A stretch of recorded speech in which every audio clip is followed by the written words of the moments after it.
Oh, mountain. I can't get it. I can't get it out of my head. I know. I've been singing it all morning. I'm going to kill you one of these days. Oh, we're live. Good evening and hello. I just got thrown by Ryder Lee, as you do. I'm Gloria, and this is Open Minds Chat Show, 8 p.m. live in the UK. If you haven't guessed already, I have trouble on the show. It's Ryder Lee this evening, who's going to do a presentation. We are the chosen, we are the fallen. But before we get to, is this presentation number 3? Yes, Gloria, thank you so much for having me on your show again. I really appreciate you and all the work that you're doing. You're pumping out those podcasts, Gloria, and I'm loving I it. am pumping them You're, out. you're getting work done. I'm doing my best. I'm doing my best. But I've still got the goddamn song in my head, Ryder. All right? Ain't no man high enough. You need to Ain't know before we went, nobody stop it. low. Naughty Ryder, stop it. Before we went live, Ryder was playing music and singing, and I was trying desperately to be very professional and not put it in my head, and it just won't go now. And I was moving and grooving with Ryder. So now it's time to at least look like half adults that know what they're talking about. Welcome to Open Minds Chat Show, Ryder. Thank you for joining me again, a returning guest. But before we go into the presentation, could you give us a synopsis, a brief for anyone that hasn't heard about you and what you do? Because you produce some amazing shows. So just a little brief intro to who you are before we go into the presentation, my love. Thank you, Gloria. I really appreciate you. Yeah, my name's Ryder Lee. I started a YouTube channel roughly around a year and a half ago to bring people information that I didn't feel like they could really get anywhere else. And I saw a lot of other people doing it. And I was like, hey, I can do this thing too, baby. You know what I mean? Because I feel like I have a lot of knowledge and a lot of things that I've studied, and I just want to bring that to people, to help them expand their reality and change their perception, and just get different thoughts, ideas, and beliefs, because the world is indoctrination psyop, right? They want to get you locked in to a certain point of view and a certain perspective. So that's what I try and do with my show, is to bring people different perspectives on things that they might have never heard before, and that's what this presentation is really all about. I did 2 before this. Did I do the second one on your show, Gloria? No, you didn't. You were going to, and shit hit the fan somewhere, either in your like life, it always does. It's always the way, isn't it? But we get together at the right time in the right place. And also, both of us are on the Forbidden Knowledge News Network. Yes. And who do we give a shout out to? Of course, Chris Matthew. He's my boy. He's our boy. I love Chris a lot. He's an outstanding human being, and I consider him a really, really good friend. So, yes, shout out to Chris Matthew for having us all on the Forbidden Knowledge News Network. He's a really, really good person. He really is. And you may think, well, Open Minds is not on there. No, Open Minds Chat Show isn't, but my Inception podcast is on the Forbidden Knowledge News Network. And me and Ryder would suggest you check it out. It is amazing on Rockfin. The quality of podcasts and shows that are on there is just amazing. It's something for everyone on that network. So we'll ask Chris for some money later on. Yes, we're promoting him. Chris, give us all the money, bro. Put the check in the mail, dude. What are you talking about? Right. So what we're going to do, my first time, I'm going to get technical with StreamYard, and I'm going to change the screen and screen share with Ryder, and Ryder's going to do his presentation. Then once the presentation is done, I'll remember the questions I want to ask, and we will go, hopefully. At my age, you never know what's coming. So here we go. So let's change the screen. Hold on And just a second, Gloria. Hold on. So okay. I received all this information basically all at Oh. the same time. This was a part of my download experience that I had roughly around 8 months ago. Oh, yes. And Yeah. the first presentation was a part of that whole thing, which was called Exiting the Simulation, Returning the Source. And then I got the information for the second one and the third one. I didn't really know where all this was going. It was just, kind of all there. And then I could have added this one to the end of the second presentation, which the second one was called Attack on the Heart, Fight for Humanity. I've done both of those on Forbidden Knowledge News. So if you get on YouTube, you can check out those other two presentations that I've done. And this one is just the conclusion to it all. So if things in here kind of don't make a lot of sense, then maybe go back and try and watch the other presentations that I've done. I've done both of them on Forbidden Knowledge News, and I did them both on our Wayne Steiger's YouTube channel. And I've also done this one on Wayne Steiger's YouTube channel. You're my second one that I've done this on, Gloria. Second, I'm not having it, Ryder. I should have been first. I'm putting a complaint into Chris Matthews now. It's not fair. No, right. So now we've got that. I'm just too excited to see if this is all going to work. Okay. For me, it's the first time sharing screens, and I'm going to put me and you in prison. So I'm going to go here and add to stream. Okay. So you're in your box and I'm in my box, and it's over to you, Ryder. Perfect. Can you see this? Yep, perfect. Yep. It has because I can't see myself during this presentation. It says, "Who are we? What are we doing here? Where are we from? How do we get here?" Right? Yep. And you see it big on your screen? It's big on the screen, and we're little boxes on the side. So go for it. Awesome. Perfect. Well, these are the questions that the age-old questions that I think a lot of people are searching for and want to know, right? Who are we? What are we doing here? Where are we from? How did we get here? And a problem that no one seems to really know because we can't remember. We are a species of amnesia, right? And many people identify with their name, their birth date, where they are born, what city they live in, who their parents are, and what they do for a living. But that's not who we are. Those are just labels and titles given to us at birth. Those things are an illusionary identity that's being given to us by our parents and by society that we've become so attached to and constantly try and prop up that a lot of us can't even begin to try and understand who and what we truly are. So welcome to the third installment of my 3-part presentation. We are the chosen, we are the fallen, a presentation by Ryder Lee. So the first question is,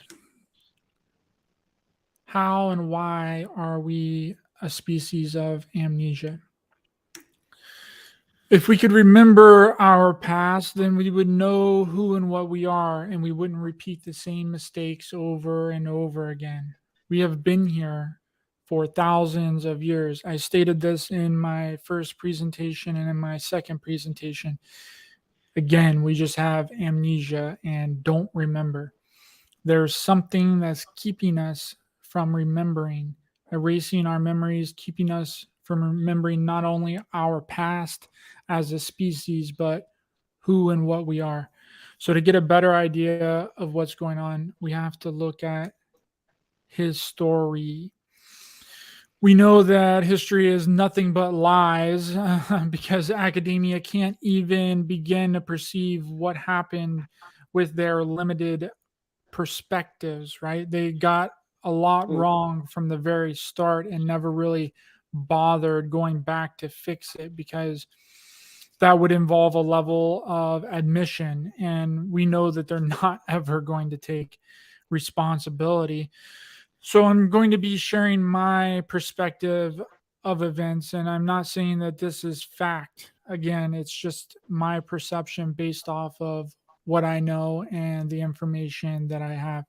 So as I begin, I want you to keep in mind this Bible verse right here, which is from Isaiah 45:7. I form the light and create darkness. I make peace and create evil. I, the Lord, do all these things. Just keep this verse in the back of your mind. So, back thousands of years ago, a group of beings called Syrians came to the planet to create a worker class. Now, not for that sole intent, though. They actually came for a different reason, which was for raw materials such as copper, hydrogen, and other minerals.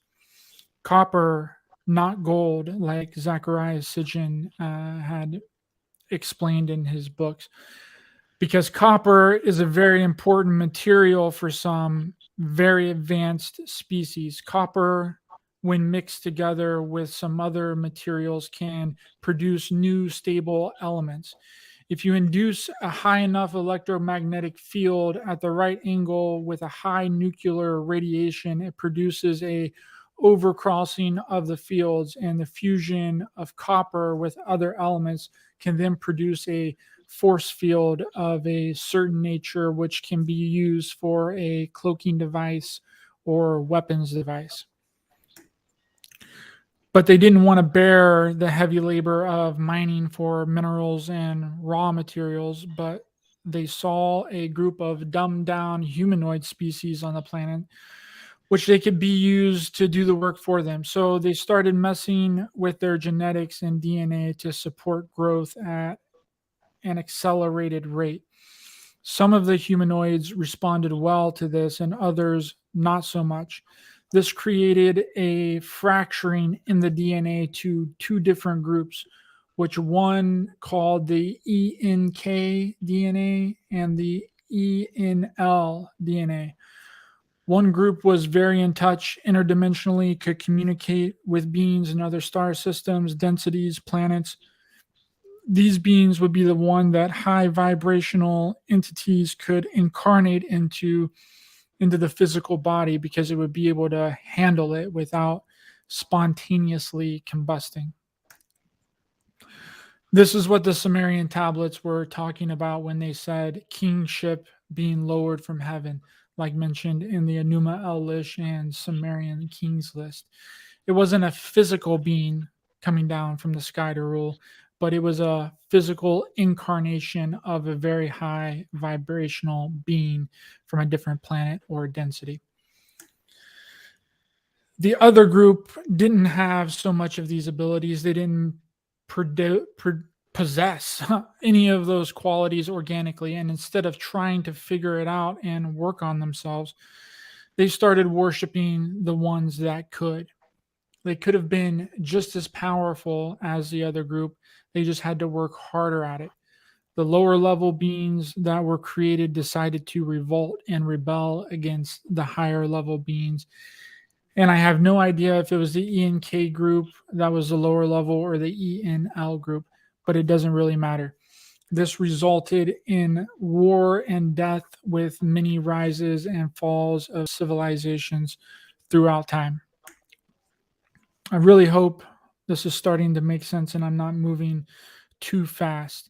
That it wasn't not only that Inky and Enlil were two different sets of DNAs and not individual beings, but also that we aren't at war with any outside group or beings from other planets. We are at war with ourselves from the very start, by design. Now, that doesn't mean there isn't any outside manipulation going on, because that's apparent, but it's a test to see if we will go in the same direction we've always gone in, and that direction being self-destruction. Now, that's on a personal level and a collective level. They're neither malevolent or benevolent forces. They are neutral. They've just been taking advantage of the situation. Now, back to what happened after the revolting of the species in the lower class that the Syrians created. When they got that under control, another more hostile group came looking for raw materials. A war broke out, fighting ensued. The hostile group of beings decided to create a fusion bomb which would kill all of the beings on the planet, but not harm the raw materials and minerals. So they detonated the bomb in the upper atmosphere. It landed somewhere in the Pacific Ocean, close to where America is today, and nearly wiped out every single living organism on the planet. And the beings that it didn't kill died over time because of the nuclear winter. Some did survive, though, by going underground. This was the event that academia says that killed the dinosaurs by an asteroid, but it wasn't an asteroid. It was a fusion bomb. Few Syrians survived and evolved over thousands of years into what we call reptilians.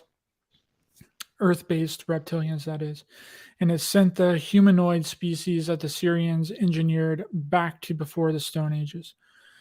That hostile group of beings left the planet and never to return, probably due to the radiation. Now we get to the next group of beings that had a hand in our creation and manipulation of our genetics. These group of beings are called the Elohim. They too were interested in raw materials and hydrogen, but more so in our DNA, and wanted to accelerate the primitive humanoid beings that survived the nuclear explosion on the planet to develop a slave race of beings to fight in wars and coming wars. They had very white skin, was not acclimated to our sun at all. They had to wear what looked like astronaut suits to block out the sun from their eyes and skin, which is depicted here in ancient stonework in Egypt, Mexico, and Peru. This was very interesting. I always wondered why they looked like they were wearing astronaut suits. But it was also depicted in the First Nations cave drawings. And it always tripped me out how they could be seeing people in astronaut suits from even way back then. But here it is. So the Elohim have created several versions of humans on the planet. We are currently the 7th breed or generation of humans that's been here throughout time. When we get to a certain level of consciousness, they come and rinse and repeat the cycle. They are responsible for coding the planet in this matrix system that we're in now, which takes time and patience to break out of, because our souls have been fractured and split everywhere. Finding the puzzle pieces is very time consuming, and that's if you can find all the puzzle pieces. Planet Earth has been set up as an experiment, a test, a program. What will happen if these people come together?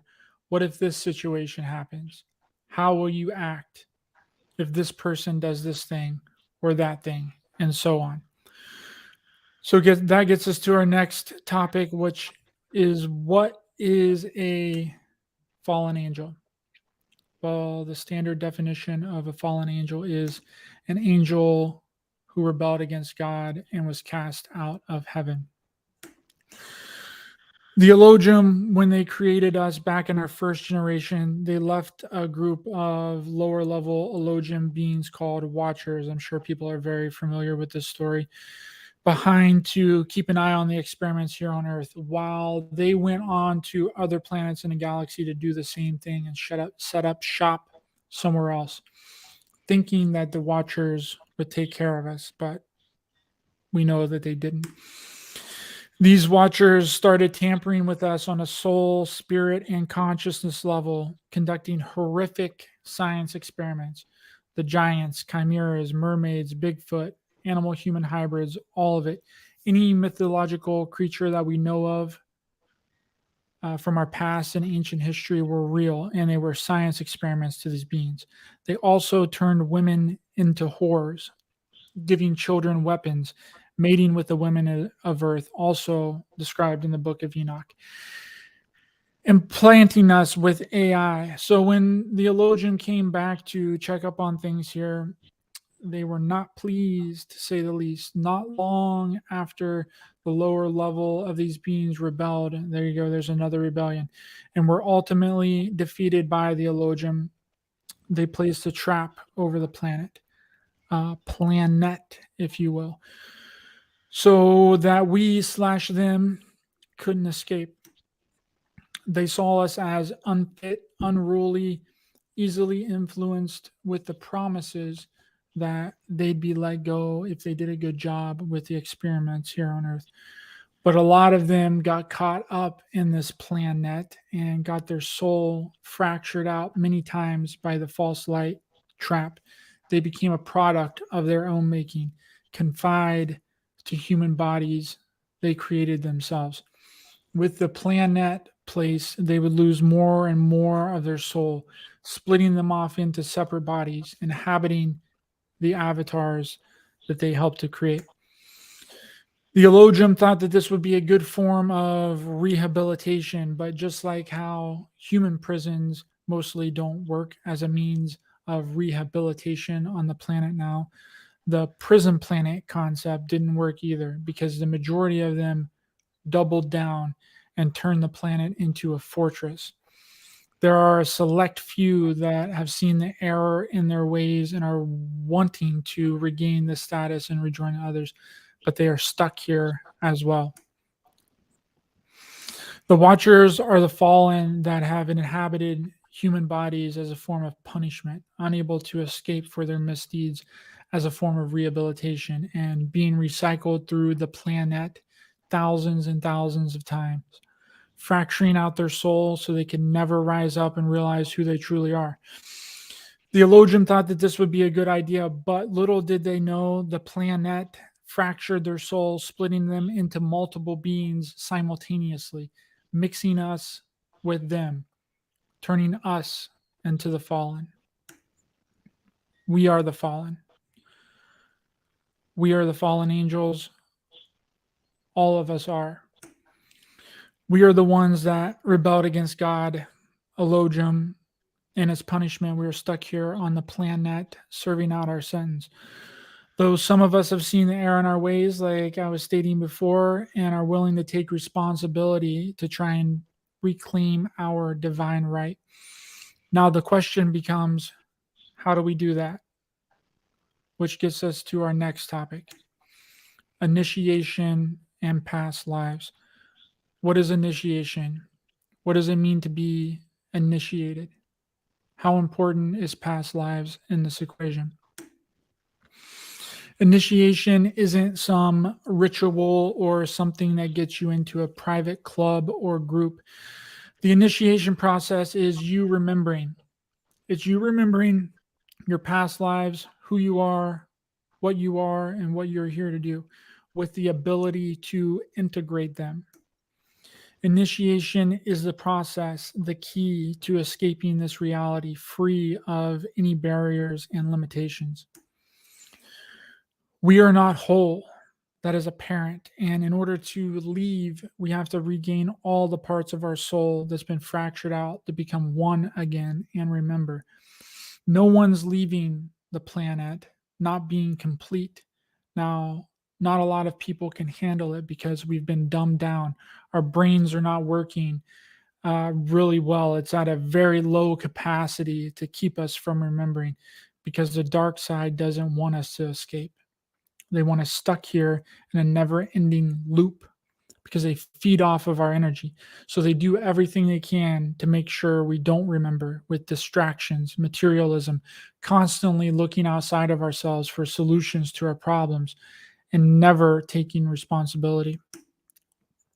The food we eat, the water we drink, the air we breathe, is suppressing our consciousness and has been poisoned to cut us off from our innate abilities, to limit our divine spark. Now, some can break free, though, and are incorruptible. These are known as the chosen ones.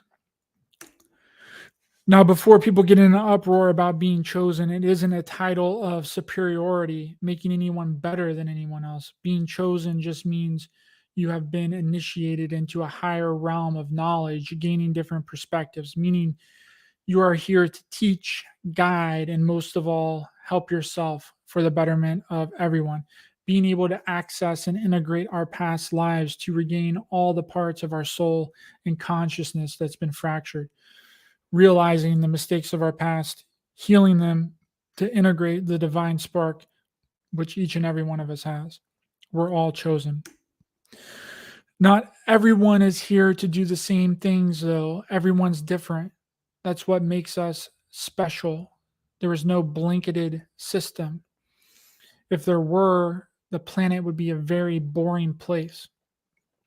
Some are here just for the experience. Some are here to do nothing of importance. Some are here and have done so much work in past lives, they're just here to chill, take a break, Netflix and chill, baby. So don't judge anyone on their journey. It's their journey, and they're responsible for their own development of their soul. Some have the divine spark, and some don't, which gets us to our next topic, divine spark. The divine spark is very important because it connects us directly to source, enables us to travel interdimensionally, have psychic abilities, clairvoyance, clairaudience, telepathy, channeling, spiritual downloads, remote viewing, remote healing, out-of-body experiences, all require the divine spark. There's a divine spark in virtually everything, in animals, in nature, it's all around us. But there's been a concerted effort to rid us and everything around us of this divine spark. The manipulators of our reality want to invert everything to an inorganic system. It's apparent. Look around you. We destroy nature. We harm each other. We fight endless wars. We dump chemical waste into the oceans and rivers. We spray shit in the air. We don't use water from natural aquifers or wells anymore. We speak to each other through technology, food polluted with GMOs and pesticides. We work in a box, we watch a box, we live our whole lives in a box, literally and metaphorically. Our whole entire reality has become inorganic over time. This was and is the plan of the dark side, is to invert everyone and everything into an inorganic system for ultimate control. It's how things are controlled. It's created and then it's owned. If I were to create everything you own, then who owns who? If you didn't build your house, do you really own it? If you didn't build your car, do you really own it? If you didn't build any of the things you own, is it really yours? These are very important questions. How do we own anything? How do we own land? Do you own your body? Do you own your own thoughts? Or is someone else doing your thinking for you? The only way to own something is to create it. You can't create land. You can't create your own body. So from the very jump, we are introduced into a slave system owned by a corporation, and it can be taken away with a snap of a finger. Now, the only thing that can't be owned is our divine spark. And that divine spark enables us to circumvent the system, unlock our divine right, bring in and integrate all of the parts of our soul from past lives to be whole again. As I stated in the presentation, exiting the simulation, returning to source, the planet trap has been disabled for a period of time. I'm sure that'll be a big question for a lot of people, right? Well, the reincarnation trap is there, then there's no point. Well, it's not there anymore. While shifting into this new age gives us an opportunity to escape and new souls to come in our place. And the way that we do this is a consciousness transfer of sorts with our past lives and our current lives. That's what I spoke about in my second presentation, Attack on the Heart, Fight for Humanity. We bring in as much of them as we can, completing more and more of our soul in the process and becoming one again. Not just remembering them, because a lot of people remember their past lives, but integrating them to unlock our 12-strand DNA. Our DNA is activated through specific frequencies. The divine spark can never be eliminated, but it can be shut off through a myriad of ways. The Earth is a special place in terms that we have many races of beings on it. Other planets only have one race, or possibly in rare cases 2 or 3. This enables them to work together and come together more easily. We are a melting pot planet, and none of us are from here, and again, that should be very apparent by how mixed matched we are. We can't seem to get along. And this is a part of the program that's been set up here to see if we're going to put our differences aside and come together without intervention, because no good force is going to come and intervene unless we collectively ask them to, other than to stop us from a nuclear war. Any other higher dimensional being that intervenes without our permission, whether it's perceived good or bad, should be questioned about their motives and agendas. This gets us to our last and final topic. I covered the reason for the lockdowns in the first presentation was to get our consent to stay on the planet, though the reincarnation trap had been lifted. The testing in the second presentation to get our DNA for an on-world and off-world database, because our timeline is being abandoned and we are being left to our own devices. You already know what this one's going to be, which I'm going to use a word, which is not a censored word, is potion. Just so we're all on the same page, and I think you guys know what I'm talking about. The potions are being used to rid us of our divine spark connection, fully locking us into this 3D reality, turning us into inorganic beings, among a bunch of other things. But I'm just talking about the spiritual implications here, just in case some of us happen to survive the coming cataclysms, natural disasters, food shortages, wars, and collapse of our entire civilization. We can be fully controlled and won't have any connection to source for when the next new age rolls around in 2,000 years, 5,000 years, 10,000 years, however long people say it takes for a new age to be complete, and the planet trap is lifted again. It'll make it practically impossible to escape because we've lost our connection and will be fully engulfed into this program. Each cycle, they get a little better at control and manipulation, making us lose more and more of ourselves until we have absolutely no connection at all. This has been the goal from the very start, is to rid man of his divine spark connection back to source, creating a slave race of humans that can be recycled back through again and again without their knowledge. Because without any spiritual connection, you will fall for anything here in this reality and anything on the other side. And they're counting on it. We are special. We are divine. We possess everything we need within us. The storm is upon us. The collapse is coming. It's starting now. Be prepared. Listen with intent. Respond, not react. How we get through these times is completely up to us. How we handle the future dictates everything. Help each other. Do everything you can to solidify a positive outcome, not only for yourself, but for everyone. Ignite your divine spark and light the flame of your soul. The end. Boom, baby. I think you're muted. You're muted, Gloria.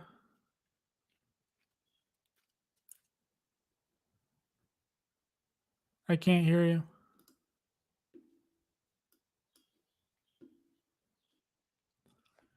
You're muted. I'm muted. I'm blaming Ryder, and I'm going. Sorry about that. I muted. I didn't want to interrupt your presentation. I thought you should have learned sign language by now, Ryder. Anyway, I'm unmuted. Excellent presentation. Thank you so much. Really interesting. And I've got to say, when I read things, I just get my words mumble jumbled. You did really well in the narration of that. And for the audience, if I'm correct, Ryder, or please correct me if I'm not, all of this information you've received from downloads. Is that correct? Yes. I received the first download, which I created the presentation for the first one. Then I received this information, and then the information for the second one all together in one. Yeah. Now, this one took me a really long time to finish. It's been like 6 months. Yeah. But I had it all basically written out. I just had to go back in and like add pictures and like use spell checks and everything. But I don't know. I just didn't really want to do it for some reason. And then I had Penny Kelly on my show, and I was watching her videos, and she was talking about how Inky and Enlil wasn't, they weren't beings. They were two separate groups of DNAs. And I was like, holy shit. That's exactly what I had written in this presentation. So like that gave me the motivation to go back and work on it again and finish it. Yeah. So if I wouldn't have had her on my show, then I probably would have never finished it. I thought it was just kind of dead in the water, honestly. I'm with you. Well, no, it's not dead in the water. And as you know, on my shows and on my podcast, I love to share other people's perceptions, truths, and put it out there for anyone that's watching this live now or on the replay. You take from this what resonates with you, and what doesn't, you put to one side. However, it sort of, everything was in context. I must admit, it flowed beautifully. And there wasn't an area that I wanted to come in to say, but what about? You covered the whole, gamma, whatever you call it, you covered it. I've got to ask you, on behalf of anyone who watches this show, obviously there's millions of them, as we know. It's where did you get the information from, Ryder? You say it was downloaded, so I'm aware of what downloads are, the knowing that comes in. Where, who, what, where, how did this come from? I think it came from my past lives. I don't think that it was an entity that was out there. I think that I was tapping into myself and I was remembering. I think that that's what was happening. And because I shared the second presentation with my friend, and he is very, very in touch. And he was like, this was a past life remembering. This was the second presentation was a remembering from when you were in Lemuria. Like, and I was there with you, because everything that you said in this presentation, I have no idea how you would have possibly known if you weren't there. So I think that that's where it came from. I don't think that it was an outside entity, an outside consciousness. I think it came directly from my soul, a soul remembering. And one area I want to fall back on is where you spoke about we need to create. And now that I really resonate with. I uploaded onto my Facebook wall the other day. A dear friend, David, sent it to me. She's a PhD in, I'm not sure what she's a PhD in. Not that a title makes any difference at all. And she did an analogy, a physical, a visual, analogy of the system and how we come through the potions and everything that goes on, and the collapse of society, and how it should come about, not by resistance, which you mentioned, and again about creativity. I mean, I always say we are the creator gods. I mean, I know for the past few years, like yourself and Chris and others, we've just been getting on our beeswax on our own timeline, creating. Yeah. Whether it's, I mean, I'm an artist, so I create the art, I create the shows, it's the shows we are, and we keep creating, renewing, inflow, influx, because I do resonate with, the time is now, it's done. I've always said it's done.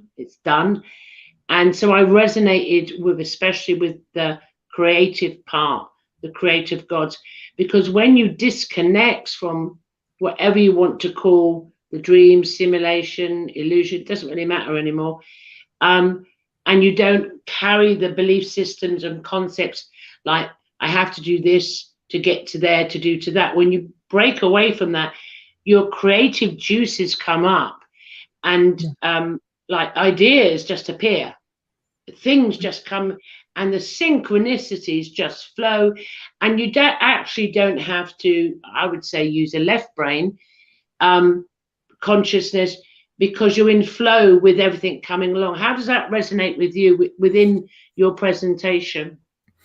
100%. I mean, if you've bought something, then you've bought someone else's creativity. Yeah. And just because you have paid money for it doesn't mean that you own it. No. We are owned from the very jump in this reality. Unfortunately, we're owned by our birth certificate. We're owned by our social security card. That is all. We basically have a giant barcode on the back of our head. And we've been turned into consumers. We've gotten away from creating our own stuff. Like, no one creates their own furniture. No one creates their exactly. I was going to say, a test is, because I know as an artist, and I love many works of art. However, I could go and buy a work of art, but I don't own it. I know I don't own it, because I've created my own work of art, and then the feeling you get, I own it. I own the action of creation. I own the artistic license of it, because I created it. And you're quite right. No one does carpentry anymore. No one makes furniture. Very rare. There may be some oldies out there that are still going along, and everything is commercialized. Everything is old and stagnant. And that was the way humans went through the system. Now's the time to create anew, and we all can, if you could just try it for once. I mean, anything, it doesn't matter. Practice makes perfect.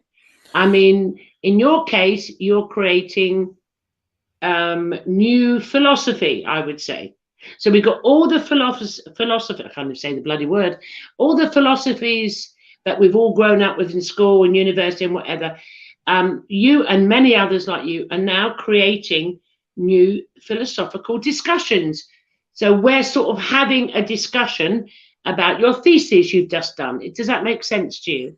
Yeah, 100%. And me saying that doesn't mean that you need to create everything that you own. Like, we don't have time to do that, unfortunately. But that's a part of the system that they've created too. Is like a 9-to-5 job. Like, they want people so distracted with basic needs and having money that they don't have the time to be able to create the things that they want to create. Right? Too tired. Yeah, too tired. They don't have enough time. They got to feed their family. They got to make food. They have to do all of this stuff in the world that doesn't allow them to create what they want to create. They don't even have the time to be able to do it. So I'm not saying that you need to create everything that you own, but create something. Do something that you love, like what I've done. Like, I do my YouTube show, and it can be whatever it is that you want it to be. It can be art. It can be cooking a meal. It can be whatever is creation, right? Yeah. You can create whatever you want, just drawing. You know what I mean? It can be whatever, as long as it's something from you, that's coming from you. Like, you don't have to do it all. I hope people aren't getting my words mixed up here and taking that in the wrong way. Like, No, I don't you think have to be creating everything in your reality. That's not the case. Like, I buy a lot of things. I don't even do that. I have to buy things. I use Amazon. Like, I order things online. I don't really, but I'm just saying that whenever you do that, you don't really own any part of your life, right? If you're not creating something, then you don't own it. Like, I don't own this computer. I don't own this monitor. I don't own any of these lights. I don't hardly own anything in this apartment because I never created it. But you're right in the fact, and I do agree with you on this one, is when you start to create, and it could be anything, whether it's music, anything at all, and you start to create and you go, I did that. What that actually does, it opens a door within, and it is a source, the source spark. Let's use your terminology, the spark. The spark Divine of spark, source. It opens it up, and it's such a joyous, passionate, exciting feeling. It's like being a child when a child gets all the stuff. I mean, I went to the shop to the town today to get some art stuff I needed, and I was in the art shop, and a mother had brought this small young girl in. She must have been 5, if that, and her mum had brought all this art and craft, and she was going, and I can do it, and I can create this, and I can create that. And I was just watching the passion of the child, and it resonated with me because I was buying more art supplies because I can do it, and I can create my canvases. And so it opens a door. This is what happens. It opens a door to that spark. And then slowly but surely things start to shift within you. And then you will then meet other creative beings, because we are the creator gods. You will meet others, and that will expand on the way, on the new timeline. I call it a new timeline, not the old timeline. The old timeline. Yeah, whenever you do that, you start to get in touch with yourself. Because like I stated in that presentation, we have all of the information inside us. We've just been taught and indoctrinated to constantly be looking outside of ourselves, for the solutions to our problems. But that's not the way that it works, because we don't remember. We don't know that we're fucking magnificent and we can do whatever we want. I agree. I mean, and mind you, it's hard. In the groups that I teach, when I say to them, I say, if you realized how magnificent you are, and if you could hear the frequency of your vibration of who you are, you would weep in awe, in love and joy. And that's really hard for a Homo sapien who's still got the mask on in the identity, because they think, I can't think like that, it's ego. No, it's not ego. That is not ego. That is a recognition, a self-realization of who you are. So I think also people should tackle that. And the question you raised, who am I? Why am I here? What's it all about? I think individually, everyone should ask that question and start that discussion first with yourself. Yeah, ask questions to yourself all the time. That's the only way that we grow and expand. Like, ask, why am I feeling this way? Why am I having this emotion? Why do I not like this person? Why does this person, you know what I mean? It all has to do with you and your perception of the events. It has absolutely nothing to do with the other person or your circumstances or your situation. You were the one that put yourself there. Yeah, I agree. But also, and there's another analogy we could use, is like, like you hear people say, you're just like your mother, you're just like your father. If that's said to any of you, you're just like whatever, the church, the school. Well, I'm not them. I'm not my mother. I'm not my father. So it's a recognition. Well, I think I've got beliefs that are theirs, but that's not mine. That's not who I am. That's another way I think we can break this and break through. What do you think? I agree. There's a lot of things that inadvertently get passed down to us, but the thing about it is we have to bring our awareness and our attention Yeah. to that in order to break out of it and not just keep pushing it back into our subconscious. And Yeah, yeah, I'm with and you. that's difficult. That's a hard thing to do. It's not easy, right? But it takes some self introspection, right? Like you have to go within and Yeah, realize that a lot of the things that you've identified with throughout your life isn't really your identity. no. And once you do that, you can start to create new identities and figure out who you are and what you like, not just based Mm, on the projections from other mhm, people, right? Because we mhm. take on other people's bullshit all the time, Yeah, right? Like if you're with your best friend and then the person's like, oh yeah, I love the color red. A lot of people would probably be like, oh yeah, I love the color red too. But that's not being an individual. You're just going along with what the other person said. mhm, And that's a big mhm, problem that they're banking on too. And how they've been able to control and manipulate us so easily is mhm, through us, right? mhm, They psychologically mess with mhm. us to make Yeah, us I mean, think that it's like our idea. you agree with another to be part of that group And then you because take on that in lack, identity. yeah, Mhm. because your individuality is in such lack that Mhm. you're attaching yourself like a stalker to another. Yeah, I can do that because I want to be part of that. I'm Mhm. in lack. I need to be liked on Facebook and have lots of likes, or I need to be, 100%. you know, it is part of that process. And I always say to people, I remember years ago, oh, I can't remember the last time, seriously, the last time I really got angry. And I remember I going, whoa, I don't like that. That's not who I am. It was a learned behavior, how I reacted to a situation. I'd always perpetually reacted the same. And that's come out in your presentation about, don't react, respond. How do you respond to, when you notice it in yourself, that's doing the work and taking responsibility. Well, I don't like my reaction, so what can I do about it? Because actually, I'm just perpetuating um, the law of karma, if you want to call it that, law of attraction. But I don't like what it's doing to my body either. So Yep. that was another way. Because I'm looking for the audience with the magnificent presentation you did, that we can give some examples, analogies of how we can get through this and start doing the work upon ourselves, if that makes sense to you. Yeah, 100%. I mean, it's a difficult, like I said, it's a difficult journey and it's not easy. Not everyone has the ability to do it because a lot of people can't even sit with themselves, Gloria. They Yeah, can't they can't yeah. sit still. Like they have to have something in their hand. They have to be doing They something. have to be doing.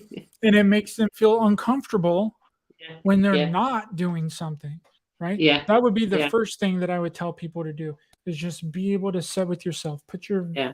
freaking technology down, turn off your TV, turn off Mm, your music, and just mm, sit with yourself, right? yeah. And rake through your mind all Hmm. whether it was that day, the day before, and things will come up, right? Yeah, I'm with And you. and But once those most things people come who up, you sit have with to let them themselves say go. they're bored, don't they? They say what? They say they're bored. I'm bored. I'm bored. Because they're Yeah. so used to doing that it's uncomfortable for them to sit with themselves. Yep. And they say, well, what do you do? And I always say, nothing. Just stay in that space. Yep. Just stop. Just stop.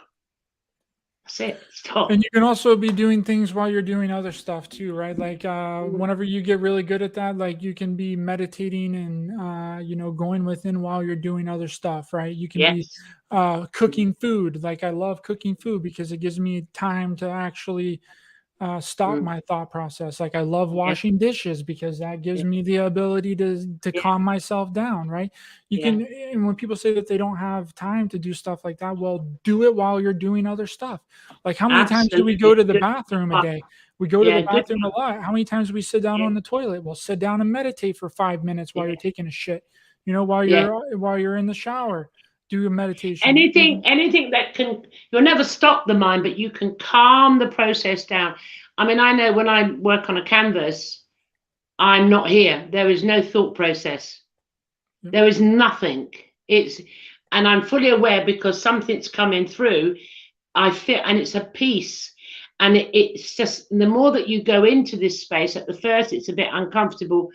Like you said, you were doing the dishes or whatever, it's a bit uncomfortable because you're not used to it. But after a while, you start to notice the difference in your own being, that it's calmer, it's quieter, it actually feels nice. There's no massive arguments going, because most chatter in your head, everybody, is the regurgitating of memories.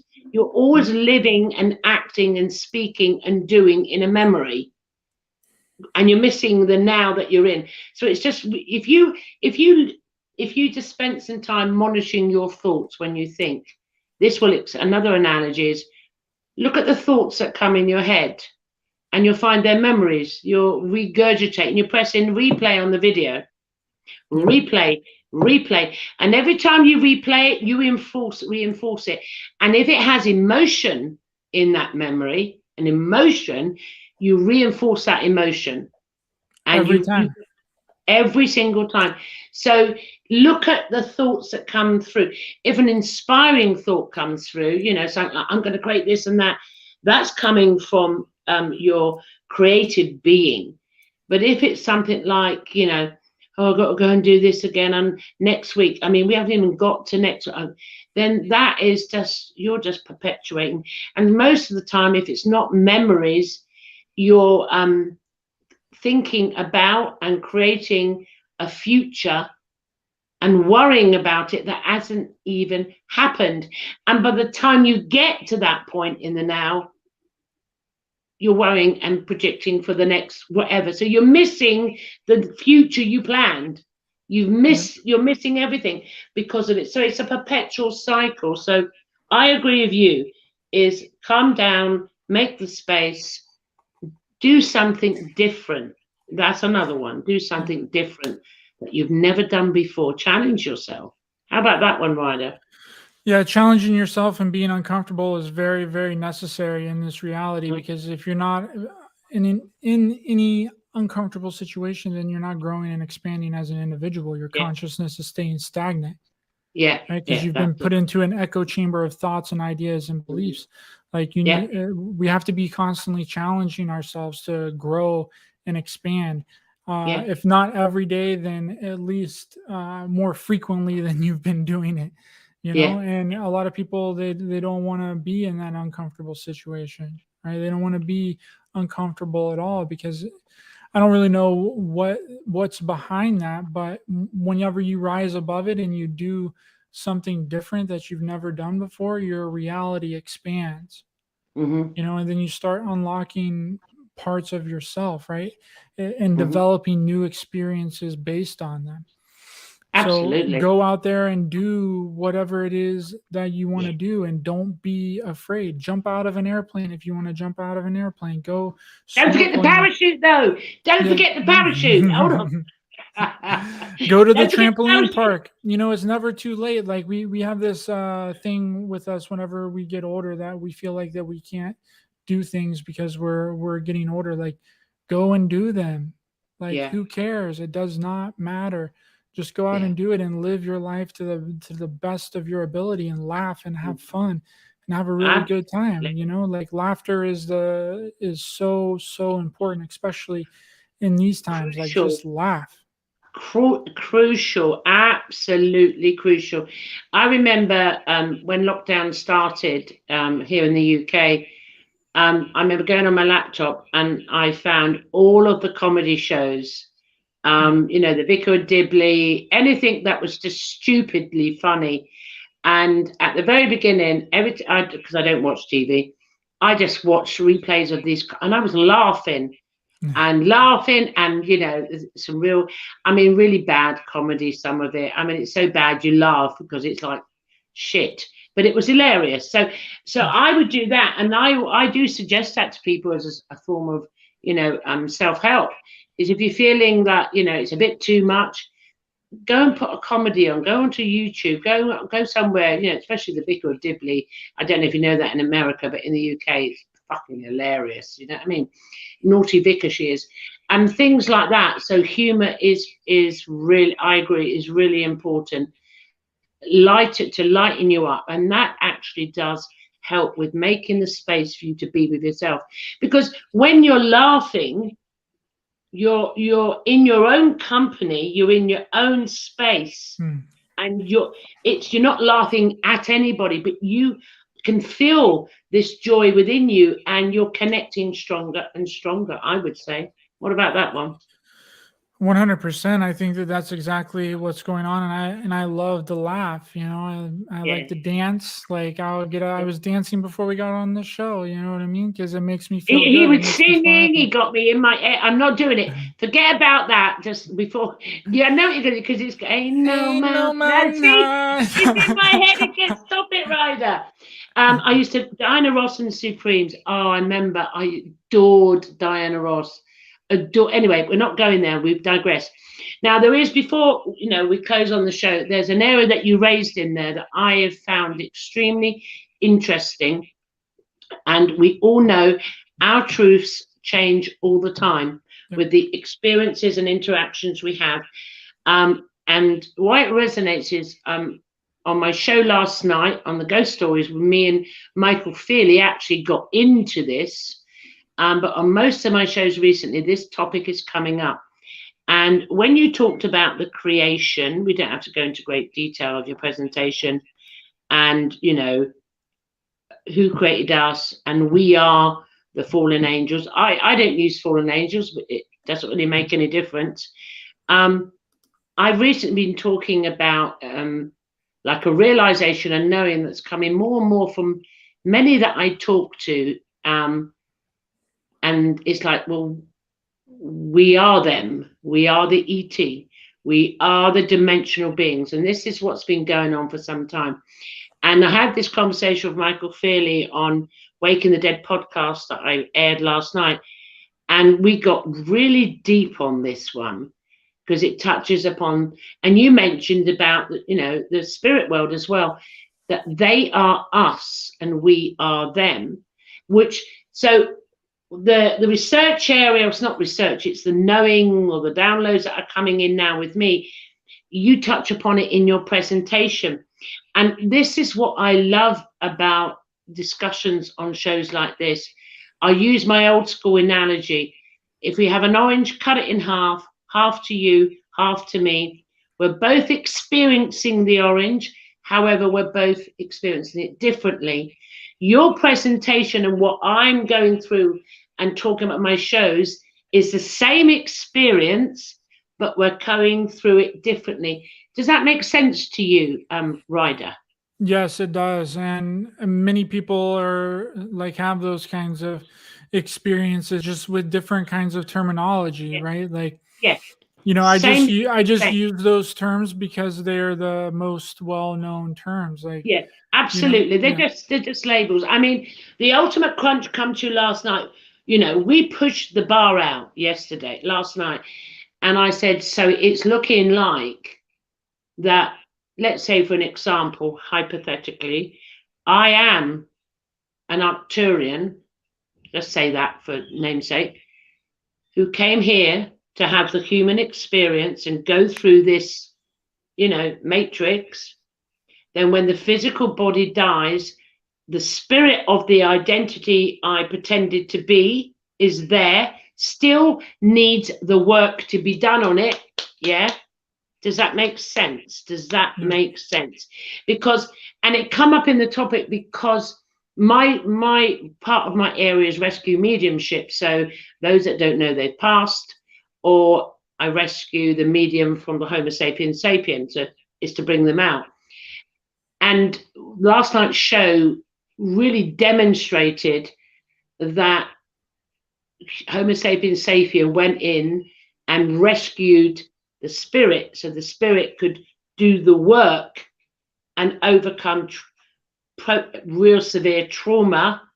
But also the perpetrator was in spirit as well. You need to watch it, everybody. It was fantastic.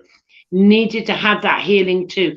So have I complicated it, or do you understand what I'm trying to say? So even the spirit that goes in, it's a blueprint of the identity that the fallen angel or ET, it doesn't matter, still has to do the work which you have mentioned in your presentation. A bit deep, Yeah. I know. Yeah, that's why it's important for us to take care of all of our stuff while we're living, right? Yeah. And take care of those traumas, take care of the repressed emotions, for not only from us being here in this lifetime, but all of our other lifetimes too, because we're not just judged on this lifetime, Gloria. We're judged on all of it as a Well, whole. see, I don't use the word judgment. I don't use that word, but I totally understand in the context you're using it. I've learned from the experience in this timeline when I judged myself, Yeah. and through that judging myself, I then realized I took responsibility. Then it went from judging. Now I say taking responsibility for actions, taking responsibility for the power that you have. I don't use the word judgment, I use responsibility, but I totally understand it's the orange analogy of going through the same process.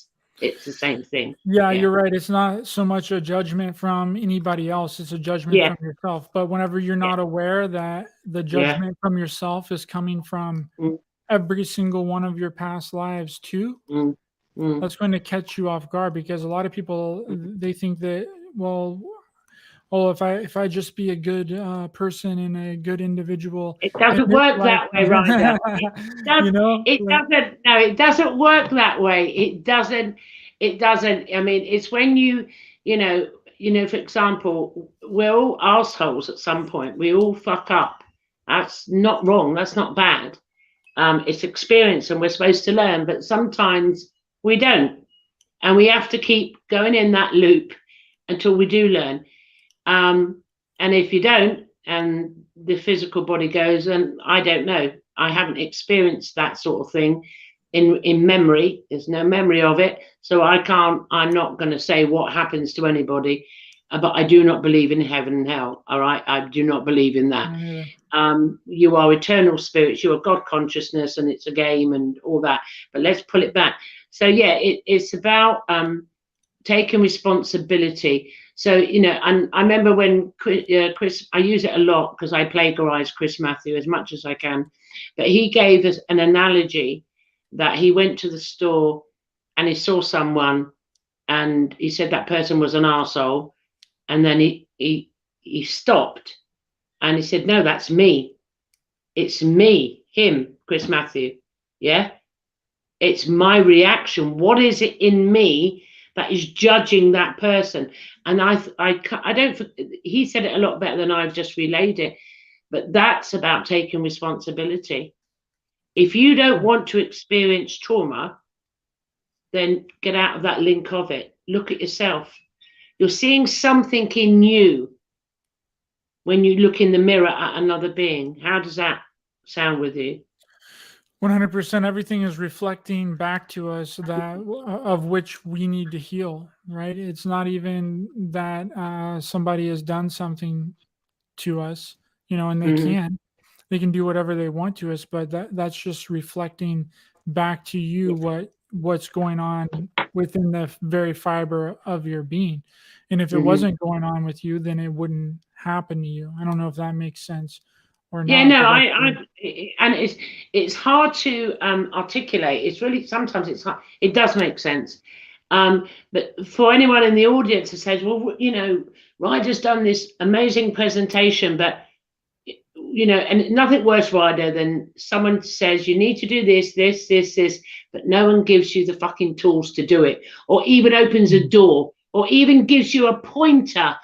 No one. So this is what I really want to do. I want to take from the presentation any analogies or examples we can give to anyone to fully understand what you've presented. It's your philosophy, and I will call it philosophy. I mean, if you go back to Plato and everyone else, where the hell do you think they got their philosophy from? And then it become collective, and then everyone follows it. It's still in the schools. So we are creators. We are creator gods. So you've created your philosophy now. This is your concept, your truth. Now we need to offer out the tools how do we get in there? How do we understand it on a deeper level? So any more analogies or examples for the audience, please fire away. I think it really just comes down to, Gloria, is that, again, all of the information that I shared is directly from me. People don't have to believe it, but observe it and take it on. And just because it doesn't resonate with you doesn't mean that it's not right. Like, I can be right and you can be right. I can be wrong and you can be wrong. Yeah. There's no blanketed truth for anyone. It's all our own individual truth, because we live our truth based on our experiences of life and what we know. We don't know what we don't know. Like, Yeah, if I don't know exactly. something, then I can't speak about it, right? If I don't have the information about it, then I can't say Yeah. anything about it. Now, we can theorize and we Yeah. can talk about certain things, but Yeah. that Yeah. doesn't mean that they're fact, right? So if Yeah. anyone takes anything out of this presentation, I hope that they take out that, and none of that was meant to be any kind of fear-based content. It's just that I think that the awareness of something makes a huge difference, and whenever you Yes. have the awareness, you Yes. can do something about it, right? So Yeah. take this presentation, take what I've said here today with Mhm. Gloria, and Mhm. do something with it. Create Mhm. something else, right? If something resonated with you from the presentation, then build upon that and don't stop building upon it, Mhm. right? Mhm. And whenever you think you've hit a brick wall, just put it in your back pocket and then whip it out later on. Yeah. That's exactly what I did with this presentation. Like, I had it all Mhm. done, then I put it on the shelf, and then I Mhm. came back to it, and then I finished it. Mhm. Like, observe the I, information, take it on. That doesn't mean that you have to believe in it. Doesn't mean that no. you need to incorporate it into your truth, but listen to it, and listen to it with Mm. a open mind, right? That's what a lot of this comes down to, is just having a open mind to it, and not listening to it with any kind of preconceived beliefs, with preconceived Mhm. thoughts and identities, right? Let Mhm. all that shit go. Listen to it with a new set of ears. That's what I try and do with every single thing, any podcast that I ever listen to, anybody that I hear talking. Mhm. I Mhm. try and put all of my beliefs to the side. And at the end, Mhm. then I bring my beliefs back in. And then I'm like, okay, well, if that resonated with me, then I can take something from it and then add it on Mhm. to what I've already done. And if I can't, then I disregard all of it. Mhm. It's really simple when you Absolutely. think about it. Mhm. I was going to say, I've got, something just come to mind, but I'm just looking at the time, not to hold you up for too long. Where I want to go now, I mean, I want to thank you so much. Um, there it comes again. So I've got to say it again. I've just been sitting here trying to recall the previous presentations, and Ryder, from my truth and what I can remember, I personally think this was the best. That's my personal. From the others, Mhm. it for me it was complete. It was simple enough to follow, but it was the best. And as you saw with the questions I asked you, what about? I just want to go here. I want to give examples there, because well, I think it was beautiful, and what you've put across, and I hope that me and you together put across. We're eating that orange. We're going to experience it differently. We're not judging each other, and we're sharing each other's truths. Yeah. It doesn't matter. It doesn't matter. There's no right. You're so dead on the mark. There is no right and there is no wrong. Yep. And with that, when you can have a conversation, unless you cuss me or something, which you wouldn't do, because I'd face plant you and slap you and all that. Hit me with an But elbow drop. oh, hell yeah. Mind you, I'd have to stand on a chair first, because I'm a midget and you're a giant. I'd have to jump on a chair and do you know what I mean? But we're able to have, this is the conversation where we can say, wow, that's your truth. And I find truths of other people, and it's not that they don't resonate with me. There's no even, it resonates, it doesn't resonate. I'm like, wow, that's what they've experienced. I experienced it this way. And I love the diversity and, it's multifaceted.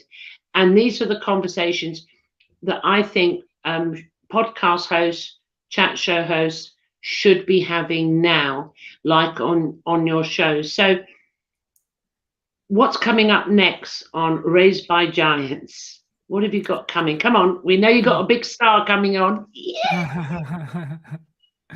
I have Rob Gerthier coming on tonight. Well, I'm recording it tonight, but it'll be out on Tuesday at 6 p.m.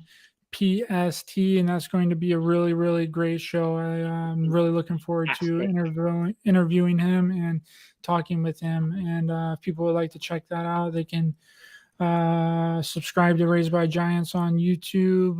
They can also listen to it on Spotify, iHeartRadio, Google Podcasts, anywhere else you listen to podcasts on. And thank you so much, Gloria, for coming on. I mean, inviting me on. I really appreciate you a lot. Here, I'm thinking that you're on my show. I know. You're taking over. You flipped it, haven't you? You've done a Christmatic. You flipped it. But I appreciate you a lot, Gloria, and thank you for inviting me on. It was a wonderful conversation, and I hope people listen to it, and I hope that they resonated with it, and I hope that they do something with the information. That's why I come out with these presentations. But now it is complete, the third installment, and we'll just see what happens next. I'm not going to force anything, and if something happens to come to me, then it'll come to me and I'll put something else together. That's brilliant. Well, Ryder, thank you so much for coming on the show this evening. Thank you for the wonderful presentation. And as I said, it will be something that will keep going on. It's instigated new creative thought in me. So, I never thought of it that way. And then I'll go and do another show and ask a question from something that you've raised. What do you think about what Ryder Lee said? I may not see your name, and I will feed that out, because this is what we all need to do. Yeah. We all need to do this type of work. I think this is the work that we are doing, is we are creating alternative media, alternative shows, alternative, not just me and you, there's thousands of us, alternative philosophy, alternative theories, and alternative topics of discussion. And we're throwing out the old, re-looking at it. So we're deconstructing, then reconstructing. What still needs to stay will stay, yeah. But what is hidden will be revealed. What we've never been told, like the lying, we all know we've been lied about for history. Everyone knows that now. If you don't know it, you need to wake up. Please wake the fuck up. History is a lie, and it's still the same history is being still taught today in the schools that was taught like God knows 100 years ago. So it's a process, and this is being creator gods, creator beings with that spark. We'll deconstruct, and then we assemble, but with new creative ideas and philosophies and thoughts, new thoughts, not memories, not perpetuated trauma again and again and again. Stop talking about things that really depress you. That's another good one. Turn off your TV, I would say. Turn off your radio, I would say. And live your life for 3 days, 72 hours, and film yourself, your life, how you feel with your loved ones, family, friends. Or if you want to be on your own, do that as well, even better. And then after 3 days, you put that TV on and you say, that's not my life. That's not my reality. Because as soon as you start watching that shit, you're depressed and living in fear. That's just my bit at the end. On that note, thank you, Ryder. Next week, this week, I'm traveling again off the mainland, UK, and going back to the island for 4 days. Looking forward to it. There's not a ghost story, Waking the Dead, on the Saturday. It's postponed until the following Saturday, due to me traveling, and it was quite a distance. However, Open Minds live chat will still run live from the Isle of Wight, the island, next Sunday. There's 2 shows that will be coming out. I'll say no more at the moment, but I'm going to have a 6 o'clock show, fingers crossed Wi-Fi works, and a 9 o'clock, another presentation. But I'm going to say no more until next week. Thank you, Ryder. Love you so much. Thank you too, Gloria. I love you too. Till next time. And remember, there ain't no mountain high enough, okay? Ain't no mountain high enough, baby. Stop it.